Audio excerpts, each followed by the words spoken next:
Sir నమస్కారం sir. నమస్తే అండి. సార్ రాజమౌళి గారు అండ్ మహేష్ బాబు గారు మూవీకి సంబంధించిన ఒక క్యూరియాసిటీ అయితే జనాల్లో బాగా ఉంది సార్. చిన్న విషయం బయటకు వచ్చినా సరే అది విస్తృత స్థాయిలో ప్రచారం అయితే జరుగుతుంది. రీసెంట్‌గా సోషల్ మీడియాలో ఒక పోస్టర్ వైరల్ అవుతుంది. కాశీ శెట్టి వేస్తున్న ఆ పోస్టర్ ఇది మూవీకి సంబంధించిన పోస్టరే. ఈ విధంగా రాజమౌళి గారు పెద్ద స్థాయిలో ప్లాన్ చేస్తున్నారు. హైదరాబాద్‌లోనే కాశీ సెట్ వేసేసారని కూడా చాలామంది మాట్లాడేసుకుంటున్నారు. మరి నిజంగా అది మూవీకి సంబంధించిన సెట్టా? అండ్ ఇంకోటి ఏంటంటే ఈ మూవీలో మహేష్ బాబు గారి క్యారెక్టర్ పేరు కూడా రుద్ర అని చెప్పేసి కూడా బయటకు వచ్చేసింది. సో ఏదేమైనా సార్ చిన్న విషయమైనా పెద్ద స్థాయిలో చర్చ అయితే జరుగుతుంది. మరి ఈ మూవీకి సంబంధించిన ఇప్పటివరకు వచ్చిన ఈ లీక్స్కి సంబంధించి మీ ఒపీనియన్ ఏంటి సార్? ఒపీనియన్ ఏముందంటే లీక్స్ అయితే జరుగుతున్నాయి. ఇప్పుడు ఆ సినిమాలో ఎవరెవరు ఉన్నారు అనే దానికి సంబంధించి వాళ్ళు చెప్పకపోయినా కానీ లీకుల ద్వారా బయటికి చాలా సమాచారం వస్తుంది. ఇప్పుడు సుకుమారన్ ఉన్నాడు ఆ సినిమాలో, పృథ్వీరాజ్ సుకుమారన్ ఉన్నాడు అనే విషయం లీకుల ద్వారానే బయటకు వచ్చింది, అతను గెటప్తో సహా. అలాగే మహేష్ బాబు గెటప్కు సంబంధించిన ఒక వీడియో కొంచెం లాంగ్ షాట్లో షూట్ అయినటువంటి ఒక ఫోన్లో నుంచి షూట్ చేసిన వీడియో బయటకు వచ్చింది. అంటే వీళ్ళు సెట్స్లో చాలా పకడ్బందీగా ఉంటారు, ఏది బయటకు వెళ్లకుండా చూసుకుంటారు, ఫోన్లు అలౌ చేయరు లోపలికి. ఒకవేళ ఎవరైనా ఫోన్ లోపలికి తీసుకెళ్ళినా కానీ బయటకు వచ్చాకైనా వెరిఫై చేస్తారు. ఇలా వెరిఫై చేయటం అనేది నేను కూడా ఫేస్ చేశాను బాహుబలి సెట్లో. ఏది అల్యూమినియం ఫ్యాక్టరీలో సెట్ వేశారు వాళ్ళు. ఓకే. ఏది ఆ పాట పర్టికులర్గా ఎక్కడ ఆ అమ్మాయిని హీరోయిన్ని ప్రభాస్ పడవలో తీసుకెళ్లేటువంటి షాట్ ఒకటి ఉంది, దానికి ముందు వచ్చేటువంటి సాంగ్ ఉంది. ఆ సాంగ్కి సంబంధించినటువంటి సెట్. ఓకే. అతను పడవలో తీసుకెళ్ళిపోయే సెట్. ఆ పడవలో ఎక్కించడానికి తన భుజాల మీద నడిపించుకుంటాడు. ఆ షార్ట్స్ తీస్తున్నారు. అప్పుడు ఏదో పని మీద అనుకోకుండా లోపలికి వెళ్ళాల్సి వచ్చింది. వాళ్ళు మా దగ్గర ఫోన్లు గమనించలేదు, మేము లోపలికి వెళ్ళిపోయాం. బయటకు వచ్చేటప్పుడు అబ్జర్వ్ చేశారు ఫోన్లు ఉన్నాయని. ఫోన్లు తీసుకెళ్ళిపోయారు. యాక్చువల్గా మేము ఇక్కడే ఆపు ఉండాల్సింది, ఒకసారి ఫోన్లు వెరిఫై చేసుకోవడానికి అవకాశం ఇస్తారా అని అడిగారు. ఈలోపు ఆయనే వచ్చి ముందే తీసుకోవాలి, ఇప్పుడు అడిగితే పద్ధతి కాదు, అది వెళ్ళిపోనివ్వండి నన్ను అడైనా బయటకు వచ్చేస్తాం. కాబట్టి ఫోన్లు అలౌ చేయరు.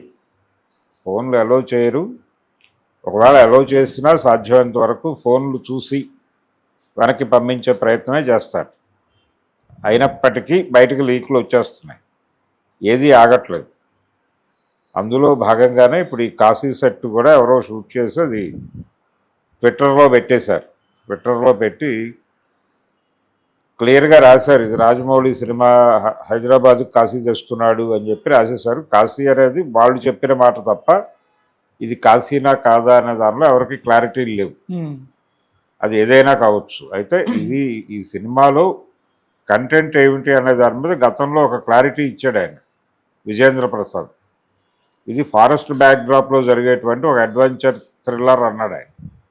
అడ్వెంచరస్ థ్రిల్లరు, క్రైమ్ ఇన్వాల్వ్ అయి ఉంటుంది అని మాత్రం చెప్పాడు ఆయన. కానీ ఇప్పుడు జరుగుతున్న పద్ధతులు చూస్తే, బయటకు వస్తున్నటువంటి వ్యవహారాలు, విషయాలు వింటే దీనిలో కూడా ఒక ఆధ్యాత్మిక కోణాన్ని ఏదో తీసుకొచ్చే ప్రయత్నం జరుగుతోంది అనేది అర్థమవుతుంటే ఇది ఇతను ఏదో ఒక దైవాంశతో మూవ్ అయ్యేటువంటి క్యారెక్టర్గా హీరో క్యారెక్టర్ని డిజైన్ చేశారా అనేది ఒక డౌట్. అందులో భాగంగానే ఈ కాశీ ఇవన్నీ ఏదన్నా సెట్స్ వేస్తున్నారు. కాశీ కావచ్చు, ఇంకేదైనా కావచ్చు. హనుమంతుడి అంశలో జన్మించాడా హీరో అనేది ఒక సందేహం ఆల్రెడీ సోషల్ మీడియాలో నడుస్తోంది. ఓకే.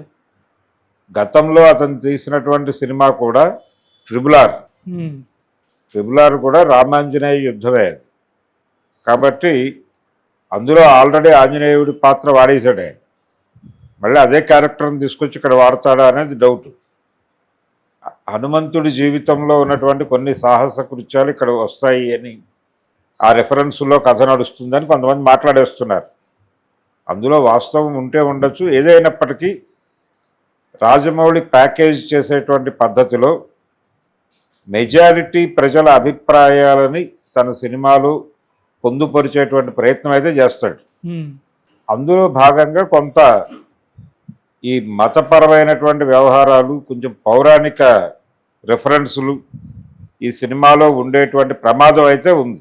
ఆ ప్రమాదం ఉండొచ్చు అనటానికి ఈ సెట్ కావచ్చు, లేదు బయట జరుగుతున్నటువంటి ఈ హనుమంతుడి ప్రయాణము అనేటువంటి ప్రచారం కావచ్చు, ఇవి ఊతాన్ని ఇస్తాయి.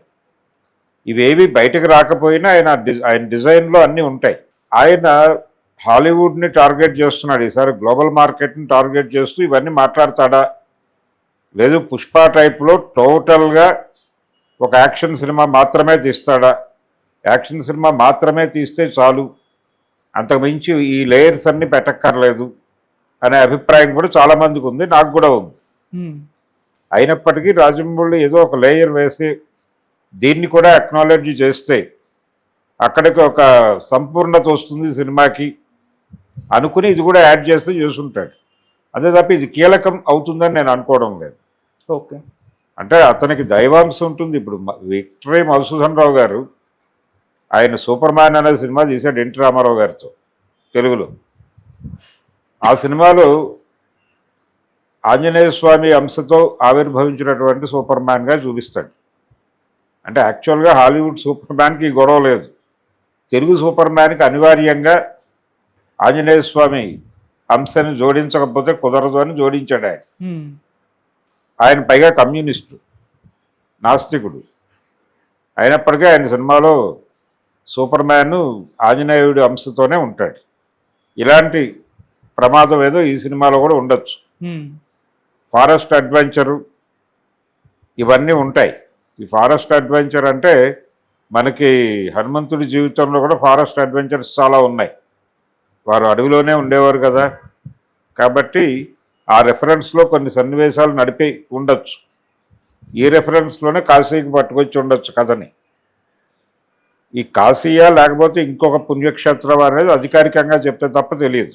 ఉమ్, ప్రస్తుతానికి ఆ ట్వీట్ చేసినటువంటి వ్యక్తి కాశీ అని ఎక్నాలెడ్జ్ చేశాడు కాబట్టి అదే అనుకుందాం. ఓకే. కాశీ అనుకుంటే ఒక లేయర్ ఏదో ఆయన హిందుత్వ లేయర్ కూడా ఒకటి ఈ సినిమాలో వేస్తున్నాడు అనేది అర్థమవుతుంది. అంటే అది కూడా మార్కెట్ స్ట్రాటజీ. ఆయనకేమీ మతపరమైనటువంటి ప్రేమలో మరొకటో కాదు, మార్కెట్ స్ట్రాటజీనే. ఆయన గతంలో అనుసరించింది కూడా మార్కెట్ స్ట్రాటజీనే. ఇది ఇండియన్ మార్కెట్ని, పాన్ ఇండియా మార్కెట్ని, అంటే గ్లోబల్ మార్కెట్ కూడా వేరు. పాన్ ఇండియా మార్కెట్ని ముందు సెక్యూర్ చేసుకుంటే గ్లోబల్ మార్కెట్కి సరిపోయే ఎలిమెంట్స్తో అది అక్కడ రన్ అయిపోతుంది అనే ఉద్దేశంతో ఒక హిందుత్వ లేయర్ కూడా వేసి ఉంటాడు. ఈ హిందుత్వ లేయర్ వేయటంలో ఆయనకి అద్భుతమైన సహకారం ఇవ్వటానికి విజయేంద్ర ప్రసాద్ ఉన్నాడు అక్కడ. కాబట్టి ఆ పద్ధతిలో డిజైనింగ్ జరిగి ఉండొచ్చు. ఉమ్, అంటే వాళ్ళు మొదటి నుంచి చెప్తున్నటువంటి కేవలం ఫారెస్ట్ బ్యాక్డ్రాప్లో జరిగేటువంటి ఒక యాక్షన్ థ్రిల్లర్ అనే మాట కూడా ఉంటుంది. ఉండి దానిలో ఒక లేయర్గా హిందుత్వ కూడా కొనసాగుతుంది. ఓకే. అందులో ఆయన ఏదో ఒక దైవాంశతో కూడా ఉండొచ్చు. ఇది కూడా వర్కౌట్ అవుతుంది. ఈ పౌరాణిక రెఫరెన్స్ కూడా హాలీవుడ్ మార్కెట్ కూడా యాక్సెప్ట్ చేస్తుంది. ఆల్రెడీ అవతార్ లాంటి సినిమాలతో ఆమోదం దొరికింది. ఆ దొరికిన ఆమోదాన్ని ఎందుకు వాడుకోకూడదు అని అనుకుని ఉంటాడు రాజమౌళి. అందులో భాగంగానే ఇప్పుడు ఈ సినిమా మనం చూస్తున్నాం. ఉమ్. ఇందులో